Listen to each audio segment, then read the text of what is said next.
আল্লাহ বলবেন লেখ, মা আমালুকা, তোর আমলে যা আছে।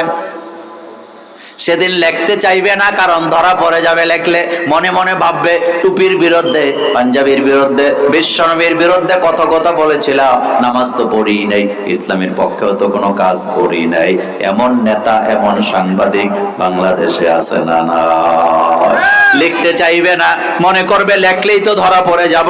হাদিস আসছে ফেরেশতারাই হাতটাকে ধরে এমন জোরে চাপ দিবে, চাপ দিয়ে বলবে লেখ, দুনিয়াতে ইসলাম বিদ্বেষী ছিলি, ইসলামের বিরুদ্ধে, আল্লাহর বিরুদ্ধে, আল্লাহর ইলাহতের বিরুদ্ধে, মুলকিয়তের বিরুদ্ধে অনেক ভূমিকা তোর ছিল, অনেক লেখনী ছিল, এখনো লিখতে তুই বাধ্য, লিখতে হবে। এই লেখার জন্য চাপ সৃষ্টি করা হবে। যখন লিখতে চাইবে না, তার হাতটাকে মাটির সাথে চাপ দিয়া 70 গজ নিজে নেওয়া হবে, আবার উপরে উঠাবে, আবার চাপ দিবে। এইভাবে করে শাস্তি কপালে আছে না?